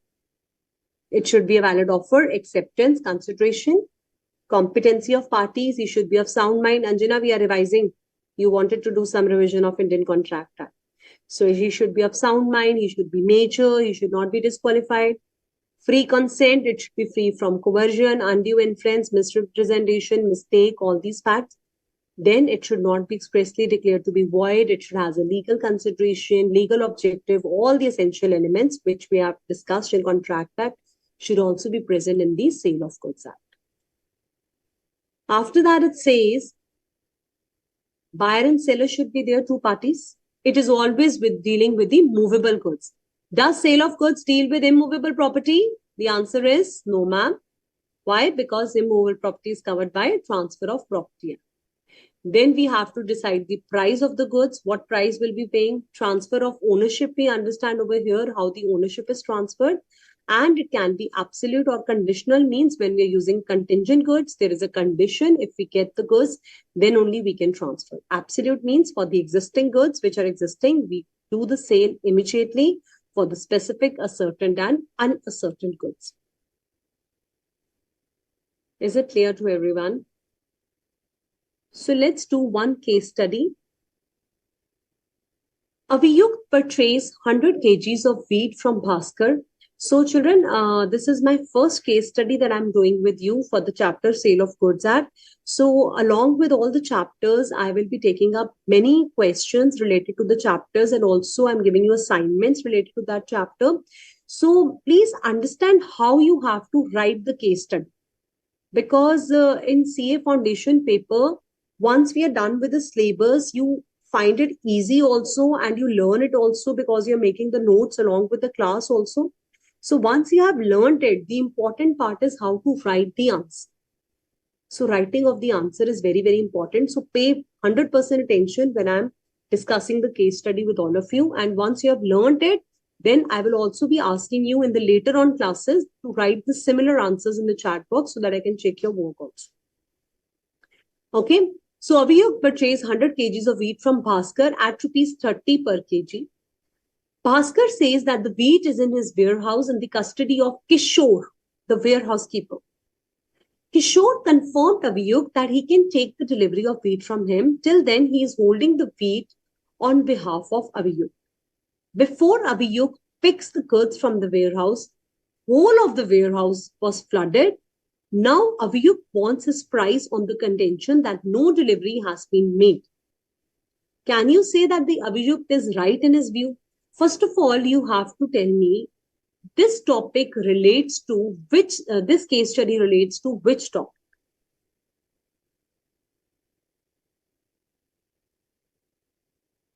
Yes, Pranal, we will be understanding how to write the answers to this case study. So this is talking about the delivery of goods. Sakshi and Neha, absolutely correct answers for the previous question. Very good, Bindya. It is talking about the delivery of goods. So is it an actual delivery, symbolic delivery, or constructive delivery? क्या समझ आ रहा है आपको question देख? 3 parties हैं इसमें. Okay, Sobia has written, ma'am, I understand the topics and I learn it also, but I'm unable to solve and write the case studies. So Sobia, I completely understand your problem and doubt, Bacha. That is the reason why we try to take up the case studies within the chapter so that you understand how to write it. And it's absolutely normal to feel a little fearful because it's just your opening days. You have just started doing law as of now. So maybe in 2 or 3 days, you'll become very, very comfortable. Okay, so don't worry, just keep understanding whatever the teachers are telling you in the class. Excellent, everybody. Yashi, Akshay, Anjali, Kartike, everybody is correct. It's a constructive delivery. Why it is a constructive delivery? Because there is 3 parties involved. Third party is holding the goods. He is informing the buyer that I'm holding the goods on your behalf. Please come and take your goods. Now, how you have to represent this answer? So always there will be 3 paragraphs when you write the case study answers. Number 1 will be provisions of the law. No, Akshay, you're wrong. Please read what I am writing. Provisions of the law. Then you will write facts of the case. Then you will write analysis and conclusion. तो आपके 3 paragraphs में case study का answer होना चाहिए. सबसे पहले आप provision लिखोगे, मतलब किस टॉपिक से रिलेटेड ये केस स्टडी है. फिर जो क्वेश्चन में ही फैक्ट्स दिए गए हैं, क्या फैक्ट्स दिए, मतलब क्या सिचुएशन इसमें क्वेश्चन में दी हुई है. एंड फिर आप एनालिसिस एंड कंक्लूजन करके लिखते हैं. So provisions of the case, facts of the case, and then you write down the conclusion. So in this, you will write down as per the provisions. First, you will tell the examiner that there are three types of deliveries: actual, constructive, and symbolic. When delivery is made without changing the custody of the goods by mere acknowledgement, it is known as constructive delivery. It takes place when the person whose goods is belonging acknowledges to the buyer that we are holding the goods on your behalf. Then facts of the case are missing. You will write the facts of the case also. That Aviyukt has been informed by Kishore that the goods are lying in the godown. Please come and take it. Then third paragraph is conclusion. Always use this line. On the basis of above provisions and the facts of the case, it is clear that the goods have been transferred through constructive delivery. Therefore, Aviyukt is right. He cannot claim his price back. Now, children, what has happened in this case study? He has asked you a question that goods got destroyed. He should have picked up his goods from the warehouse. जैसे ही उसने बता दिया goods की delivery हो गई. Up now, this question is not just at all confined to chapter 1. It has a relation with chapter 3 also. Something which is related to section 44 also, where we go in depth related to delivery of goods. But since it's your first basic day, तो मैं आपको simple समझा देती हूँ कि क्या होगा कि अगर मैंने कंस्ट्रक्टिव डिलीवरी कर दी है, मैंने आपको बोल दिया है कि आप गुड्स आकर ले जाओ, तो अब आपकी रिस्पॉन्सिबिलिटी है अपने गुड्स कलेक्ट करना. अगर आप नहीं आए और गुड्स खराब हो गए, डिस्ट्रॉय हो गए, so you will have to bear that loss. I'm not liable to pay for that.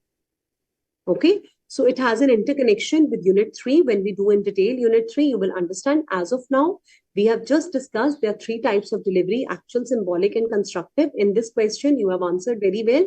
This deals with the constructive delivery. Once constructive delivery has been done, then who becomes the owner? Aviyukt, जिसके goods थे, जिसने purchase करे, he will becomes the owner. Yes, Sanjana, everybody's answer is correct. Your answer is also correct. Yes, Tanya, buyer will become the owner.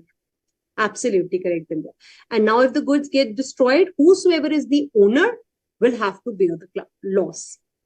So tomorrow's class is very, very important. We will understand differences between sale and agreement to sell, wherein we pay in-depth understanding to how the owner is liable to bear the loss in every case. All right, so we have last 2 minutes left. Now, Anjana, you can raise your hands and you can ask your doubts.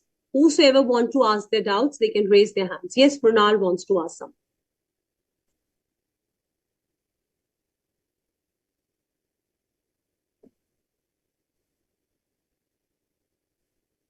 Anybody else? Prunal, you can speak now.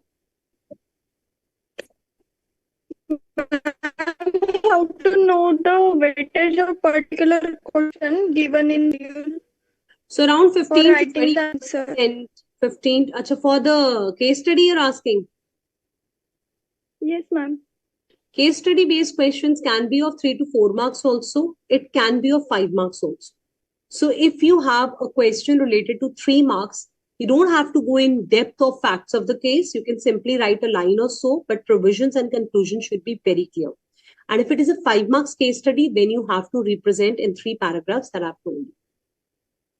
Ma'am, but how can I know that the particular case study is of how much marks? वो आपको exam में दिया होगा बेटा, question के सामने marks. Ma'am practice करते वक्त तो नहीं समझ में आएगा ना. प्रैक्टिस करते हुए भी दिया हुआ है. मॉडल टेस्ट पेपर्स इंस्टीट्यूट के सारे वेटेज बताते हैं आपको. एमटीपीज, आरटीपी सब में मार्क्स लिखे हुए हैं. And also when we I do practice with you, I will keep telling you the marks. Okay? All right. Anybody else having any doubts? So I hope you enjoyed today's session. It was a very basic discussion. Yes, Akshit, I knew that you still have a doubt. Ma'am, show me PPT unit, the PPT slide number 14. First example I want to know. Which example? You have learned the number of slide numbers also. A car, Maruti. Yes, what have you not understood in this? Ma'am, I have a doubt. A owns B car contracts to buy specific goods This one I got confused how. So he's second- telling you the specific car number, that OR02AT8800. I want to buy this car only. So it is a specific good. मुझे यही वाली गाड़ी खरीदनी है, तो specific good हो, जैसे dairy milk chocolate का था. बट अगर 10 गाड़ियां हैं, उनमें से कोई भी एक खरीदनी है, तो कोई भी एक अगर हम बाहर रख देंगे निकाल के, तो वो असर्टन है. जब नहीं बताया तो अनअसर्टन में से हम असर्टन करते हैं. जब बोल दिया कि यही चीज चाहिए, तो वो स्पेसिफिक गुड्स है. असर्टेन का मतलब आपने बताया, जो असर्टेन और अनसर्टेन में मुझे वो एक बार फर्क समझा दीजिए. असर्टेन और अनअसर्टेन. अनअसर्टेन मीन्स जो बल्क में लाई कर रहा है, जो टोटलिटी में है, उसमें से जब हमने गुड्स पिक करे और आइडेंटिफाई करे, वो असर्टन हो जाता है. मैम कोई भी है, मैं क्वेश्चंस प्रैक्टिस करूंगा अभी क्लास के बाद. तो आपसे पूछना था, प्रोविजंस में हम जैसे सेक्शन 2 भी लिखना जरूरी होता है क्या? सेक्शन 2 बी से Sections are not compulsory as far as CA foundation is concerned. Examples are compulsory. Examples are also not compulsory, depend what kind of question you're attempting. Okay, thank you, ma'am. Have a nice day. Anybody else? So thank you so much, all those who have written wonderful comments, that you have enjoyed the class and you have understood. And see you in the next class. Tomorrow, again, we have a class with all of you. Okay? Okay, Neha, don't worry. You'll become pro once we keep on doing these answers. Okay? All right. Thank you so much.